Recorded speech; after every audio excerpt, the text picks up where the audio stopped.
Hello, everyone. My name is Kristine Nemec. I'm the Roadside Program Manager at the University of Northern Iowa, Tallgrass Prairie Center.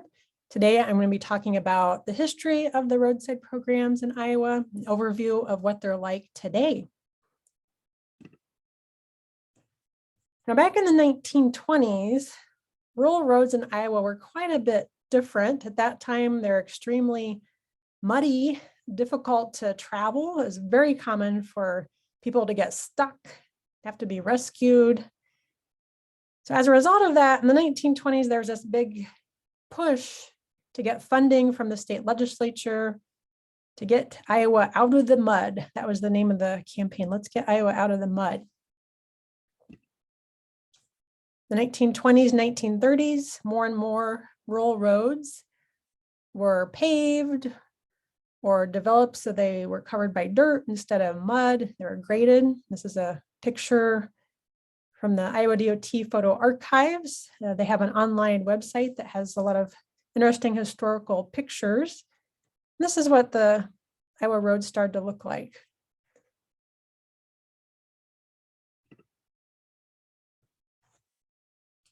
Now, throughout much of the 1900s, when those road projects were constructed, when they were graded, the roadsides needed to be planted with something. So there wasn't just a bunch of bare dirt that was going to erode and get muddy, just erode away. So they had to plant something to stabilize the roadsides. At that time, they're mostly planted with cool season grasses, such as tall fescue and smooth brome. They're fairly quick to establish, easy to plant. So that was why they were favored by not only the county road departments, but also the DOT. That's just the culture at the time. That's what you put along the roadsides. However, things began to change in the 1960s. During that time frame, there started to be more interest in beautifying highways. Part of that was driven by Lady Bird Johnson. She was one of the drivers behind the, nice pun there, I guess, one of the drivers behind the Highway Beautification Act, which was passed in 1965, which helped provide some funding mechanisms for getting the roadsides, at least along highways, beautified with natural flowers. So it wasn't so much the environmental benefits at that time, as more, how do we make the roadsides more beautiful for the traveling public? And that was the time frame when a lot of the interstates were constructed. You know, those tend to pass through really flat areas of the state. I think people wanted to show off their best foot when people are traveling through. And Lady Bird Johnson just really appreciated the beauty of flowers. So that became more of an awareness, I guess. People were not just looking at the smooth brome, the tall fescue, but what looks nice that we can plant along the highways. And that trickled down to other parts of the road system besides just the highways, but also more the rural roads, the county roads, city roads. In Iowa, along with that growing interest, there were more research projects conducted by Iowa State and the Iowa DOT. So they were interested in trying out some methods to get prairie plants in our area of the country. Well, that's what used to be here. So that's what people were gravitating towards. The DOT wanted to know, how do we get these things to establish? At that time, there weren't really any good guidelines for getting plants to grow in these kind of challenging environments. The roadside can have runoff, can be really steep. The soil moisture can change quite a bit in a short distance. The two really key individuals during this time in Iowa were Darrell Smith, professor at the University of Northern Iowa. He's a biology professor at that time. He had quite a long tenure at UNI. He just retired about 5-6 years ago. So not so long ago. But this is a picture of Darrell during the 1960s with some students. Another key individual is Paul Christensen of Cornell College.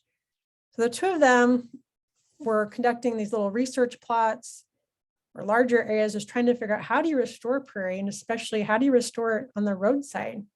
If we're going to beautify these highways, we have to get these plants to grow. So they were really key in these early years, the 1960s, 1970s, efforts to try to get native plants to grow in these challenging environments.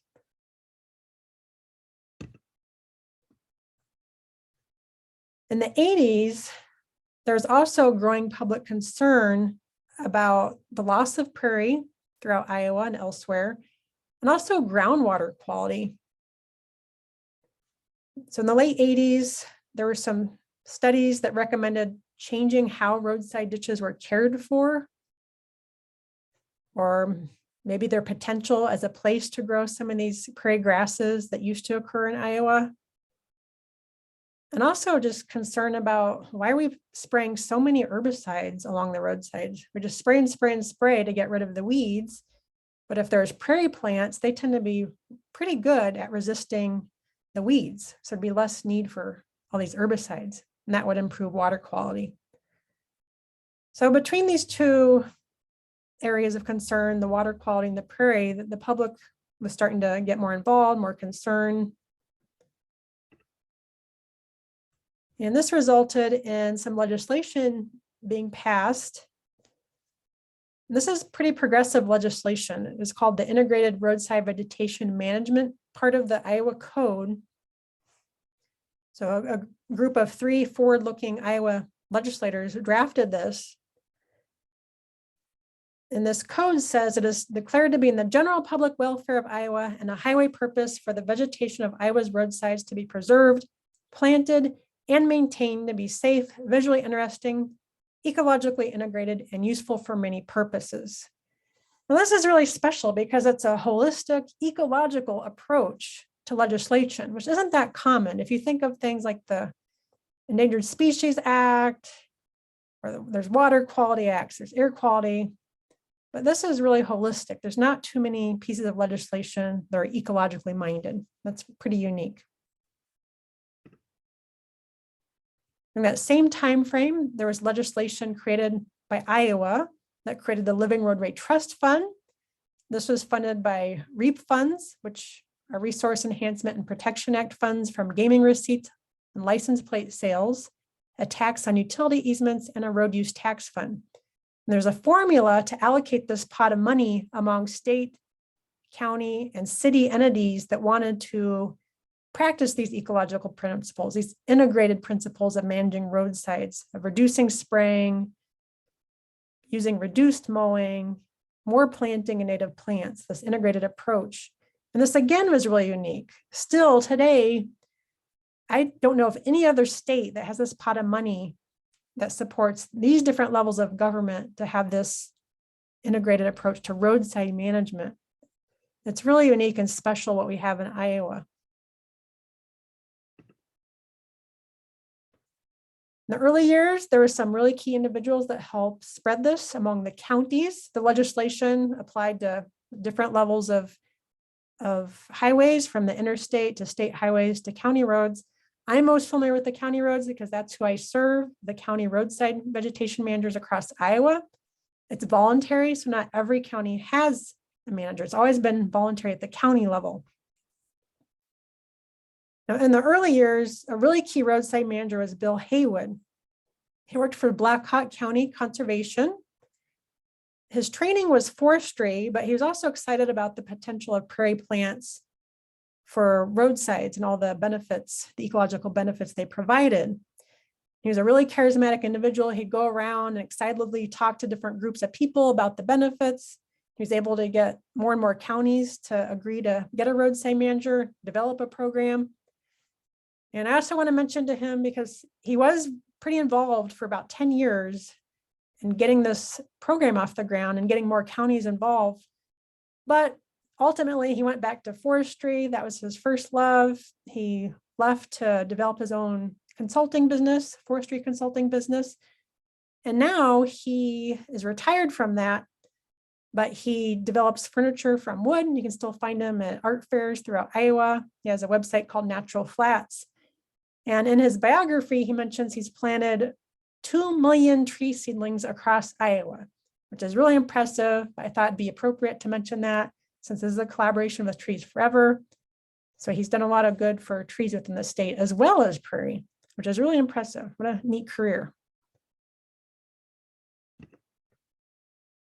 If you'd like further information on the history of Iowa roads and roadsides, I'd recommend watching a video that the DOT created around 2007. It's on their YouTube channel. So if you just search for Iowa DOT on YouTube, you should be able to pull it up. The video is called Out of the Mud. It's around 23 minutes long. They have some entertaining footage of those cars in the 1920s getting stuck. And it's a really well-made video, mostly about the roads initially, the road system and how that was developed in Iowa, but then also how the roadside vegetation became important and how the Living Roadway Trust Fund developed. It's a pretty neat watch. I'd also like to mention my program has a YouTube channel. Recently, I converted some VHS tapes of public service announcements from the 1990s to digital. So there's some old PSAs on there. We also have a video kind of about the history of the county aspect. The DOT video is more of the DOT aspect of how integrated roadside management developed. And I have a video that's 18 minutes long. It was created in the 90s. And it shows some of those early folks involved with county integrated roadside management. So that video is called Going Native. And it's also on my YouTube channel. So just search YouTube for Iowa Roadside Management. It'll look something like this.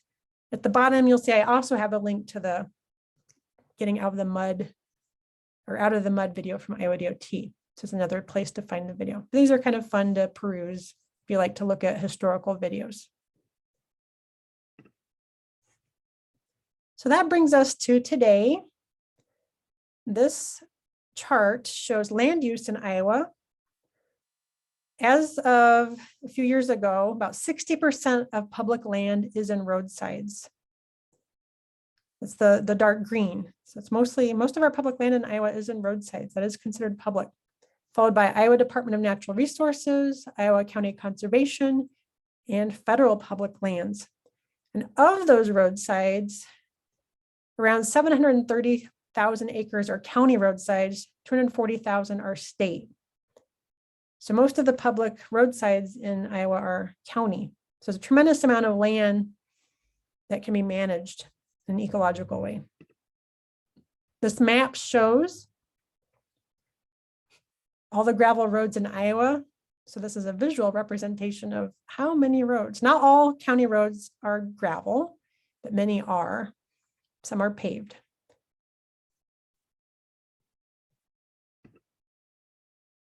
And currently, we have a couple of positions that can serve as resources for anyone interested in getting a roadside program going in their county or learning more about their county's roadside program.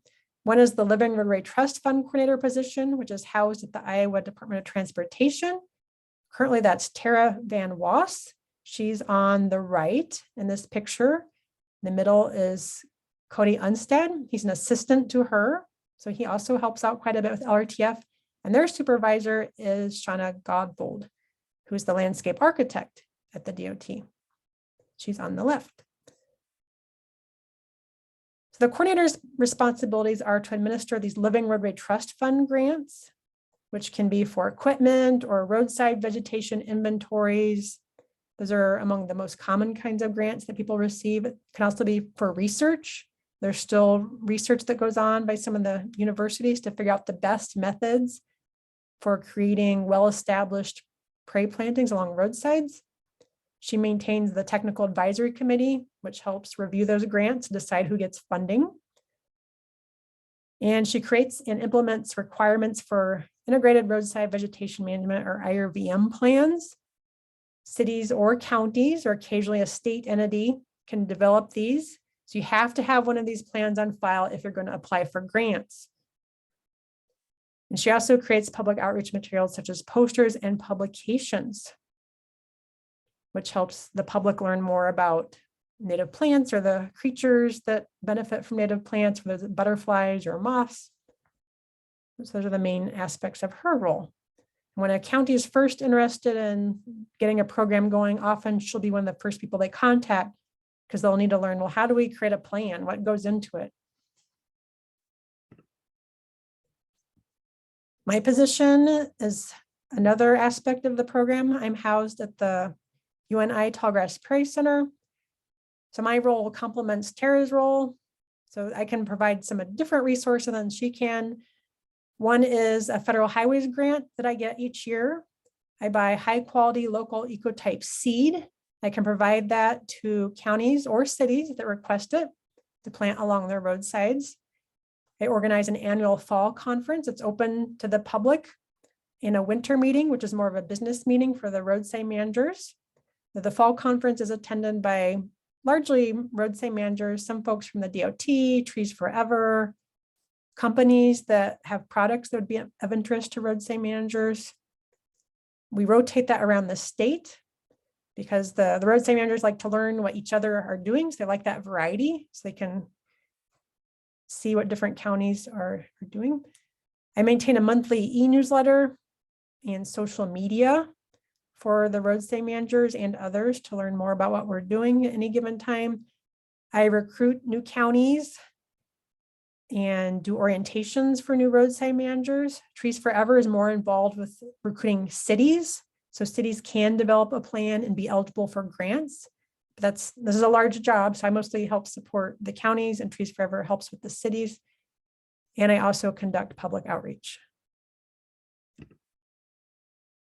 So just on one slide, it kind of helps you visualize all the resources available, the seed through federal highways, equipment, roadside inventories through Living Ready Trust Fund. And this is me, part of the staff at the Tallgrass Prairie Center. That's another thing we can support. The Tallgrass Prairie Center, we also have a lot of knowledge about best practices for establishing prairie in general, and some of that can be applied to the roadside situation. A little bit more about the seed grant I get for counties. This is a couple of volunteers helping to load these bags of grass seed. They're big and fluffy and look like pillows. This is probably side oats grandma, which has really fluffy seeds so that the bags look really poofy. But once a year that we have this seed pickup, and the roadside managers come and pick up their seed that they ordered. For a couple of kinds of mixes, one has around 9 in grass and sedge species, around 19 or so wildflower species, and a diversity mix has around 12 grass and sedge species, and the other has around 36 wildflower species. So these are pretty valuable seed mixes. They're worth around $250 to $350 an acre.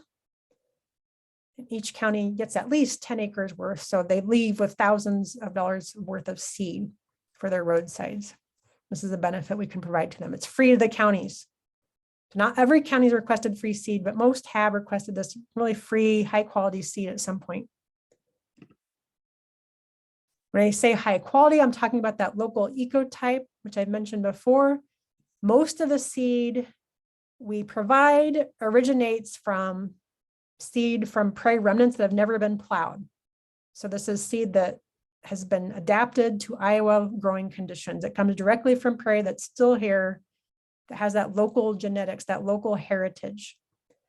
And this just shows why we can do that is because when I bid out the seed, I have a preference for the higher quality seed, which is called yellow tag. And we have zero preference for uncertified seed that we don't know where it comes from. We don't like that. We'd like to know where the seed comes from. It's local. We don't purchase seed that's been treated with neonicotinoid insecticides, which some seed is, but not the vendors that we buy from. We don't like to have seed that was raised with insecticides because it doesn't tend to grow very well. It's not very healthy. And we don't use cultivars or seed that has been heavily bred. These are the minimum recommended seeding rates. We provide the roadside managers, depending on what the slope is, we let them know how much to seed. Of course, you'll need a little bit more seed the steeper the slope. So what do we include in the seed mixes exactly? Well, we always include the big 4 prairie grasses. So big blue stem, little blue stem, Indian grass, and switchgrass. The warm season grasses that provide a lot of erosion control. And these are the workhorses of providing erosion control. They get fairly tall. We also usually include Canada wild rye, rough drop seed, some shorter, well, little blue stem also tends to be shorter. The rough drop seed's a little bit shorter, 2 to 3 foot, like little blue stem. So a nice variety of grasses. And this tends to be the bulk of the seeding rate because we want that really good erosion control on those steep roadside slopes. We include a variety of nectar plants that bloom all across the season. So pollinators will have something from early spring all the way until fall. That's really important to us. That's another benefit. Especially in landscapes that are dominated by cropland, there might not be a lot of flowers for them to forage on. In some areas, roadsides might be the only place. So we want to make sure we include those nectaring plants. And a common question is, well, aren't you just luring the pollinators to their deaths? You're just going to get hit by cars. But studies have shown that less than 10% of local pollinator populations are impacted by the cars, and that there's a net benefit to having at least something for them to forage on. Another benefit, studies have found that if there's a lot of flowers on the roadside, they don't tend to cross as much looking for food. They can just forage in a straight line as long as there's those flowers, and that helps reduce the amount of time they're crossing the road. So overall, that it's one valuable piece of the landscape. And we're just one part of the puzzle. Ideally, you have flowers in city parks and farmland and homeland, or in town, people have it in their yards. But we are one part of the puzzle where we can have some flowers on public land. The roadside managers use a couple different ways to plant their seed. Most often they hydroseed, which is on the left. And this has a green dye to show that an area has been planted. It's kind of a cue that it's not just bare ground, that it has been planted with something. They mix up mulch and seed and water and spray it out onto the roadside. And this is really safe because they don't have to get out and be riding a piece of equipment on the steep slope. But on slopes that are more gentle, one option might be to drill. So on the right, there's a seed drill that's planting the seed.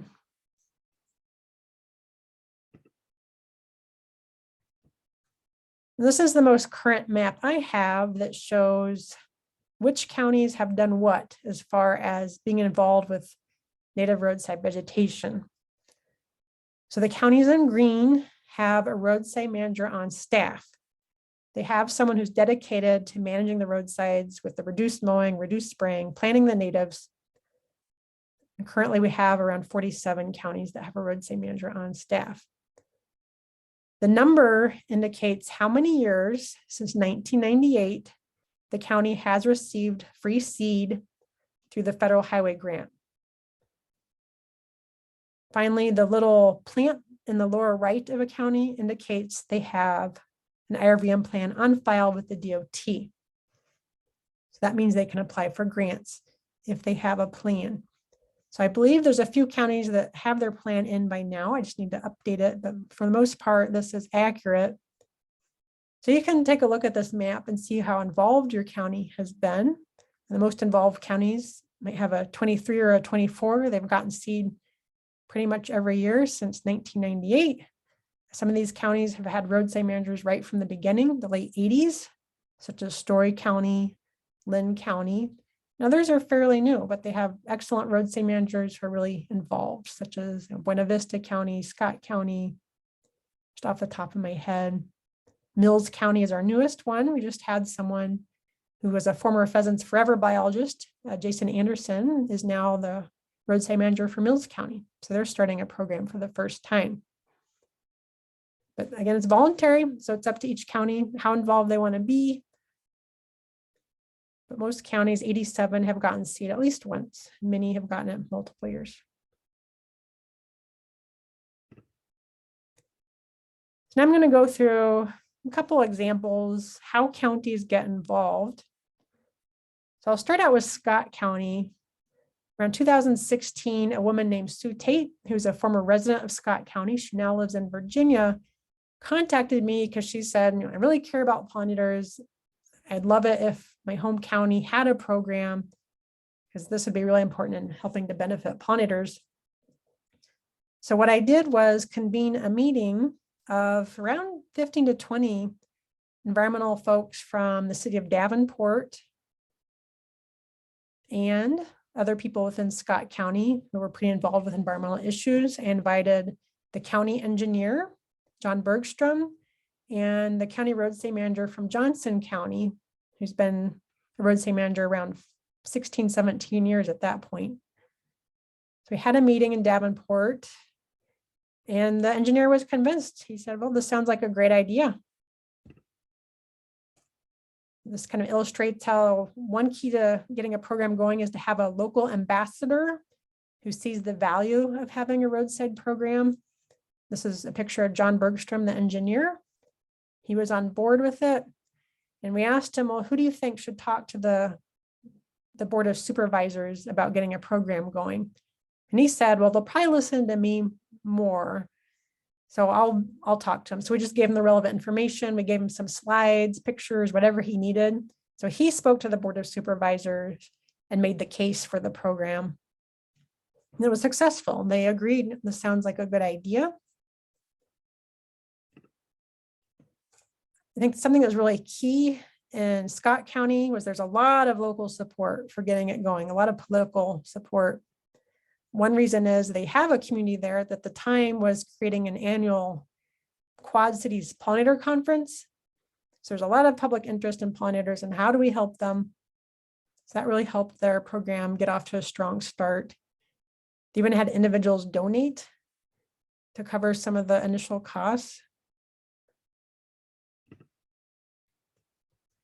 When a county is brand new, one of the priorities as far as grants go from the Living Roadway Trust Fund is funding a roadside vegetation inventory. So on the right is Brian Burkholder, Scott County's first roadside manager who started in 2017. The left is Leland Searles, who's a botanist who does roadside inventories. So we contract out with Leland. He came out and did a survey of all the roadsides. It's kind of a really general survey, but he might stop and look at some interesting species at certain key points. But this is great because it provides baseline information about all the roadside vegetation in the county. The roadside manager can prioritize, well, where are the most problematic areas of weeds that are truly problems. Some are more aesthetic, but weeds that can actually cause a lot of damage, where are they? And I can prioritize controlling them. I can protect prairie remnants because surprisingly, some of the roadsides have excellent little patches of rare vegetation and prairie remnants. A lot of the roadsides kind of look degraded. There might be a lot of smooth brome, but pretty much any county has some little pockets of really high quality areas that haven't been that disturbed, even in the roadside. A really neat thing that Scott County did was to make this inventory results easily accessible to the public. So on their website, you can click on different points and see what they found out. It might list, oh, it'll list some different species at different points or problem areas. But that's a neat thing they did to collaborate with the GIS department to create this publicly accessible map of their inventory. And that's usually not the case. But I just thought I'd point that out, that each program is different. Some have created programs where residents can ask to have prairie planted in the roadside by their house. So it just depends on the resources available to each roadside manager, but some are very involved with making their information accessible to the public. And another neat thing, they have continued citizen support. They have a way on their website for people to donate. I saw the obituary of a man who passed away last year, I believe, the last year or two, and he asked for donations to go to their roadside program. So this isn't the case in every county, but Scott County appears to have an unusually high amount of citizen support. Here's another example. Another county is Lee County. They're trying to possibly get a program started. There's a local woman who approached me and she decided to speak to local organizations herself. So again, I provide her the information, anything she thinks might be useful in her presentations, any pictures. Then she went out and talked to the roadside department employees. So that's on the left. She made a presentation to them. She talked to some retired school teachers at another event. So that was her approach. Often it just takes one local citizen who's really enthused about getting a program going. And since they're a resident, they feel like their voice is going to be more important, and they'll go and talk to different organizations and just explain why a roadside program might help the county. So she's trying to build the support for her county. And they have started to get seed again. They had a program at one point and it went away for about 10 years, but now they're at least looking into a program. So each county is different, but that's one of the neat things about local politics is even just one person can have quite a bit of an influence. And you're always welcome to contact me or Tara or Trees Forever if you just need help with resources, that information to present. But often local residents can be pretty influential in building some support. And sometimes there's political roadblocks. It just depends on the Board of Supervisors and their priorities. But a lot of people find it rewarding, at least making the effort to get more awareness of the roadside program. And even though it's a no now, you never know. Maybe priorities change down the line, and sometimes counties choose to get a roadside program and to hire that roadside manager. Next, I'll talk about some resources for learning more. One is the annual Roadside Conference, which is open to the public and largely attended by roadside managers. These are pictures from last year's conference, which was in Decorah. We always have an afternoon field trip on Thursday and talks on the Thursday and Friday morning of the conference. This was held at the new Pivo Conference Center in Kalmar outside of Decorah. This year, it's going to be September 7th through 9th in Okoboji, Iowa. I can provide information about that, about registering for that for those who are interested. The registration is usually $95 for the entire conference and $35 for one day. So it's pretty affordable. It includes meals, includes transportation if we have a bus that afternoon of the field trips. The field trips this year will be a steamboat tour, an educational tour about the Okoboji area. And there'll also be equipment demonstration because the roadside managers enjoy looking at different pieces of equipment they might use and learning more about it. This will be at the Arrowwood Conference Center in Okoboji. If you'd like to learn more, you're always welcome to email me or call me or follow us on social media. We have a Facebook page, Instagram page, and a YouTube channel. Or just visit the Tallgrass Prairie website, tallgrassprairiecenter.org, and look for the roadside information. That's another way to learn. I look forward to seeing some of you at the field days, at least the ones that are more on the eastern side of Iowa, the ones closer to the center. And I'm always available for questions if you want to learn more about roadside programs or how to get one started in your county or get it strengthened in your county. I'm always available for that, and Trees Forever can talk to you more about the city aspect of things.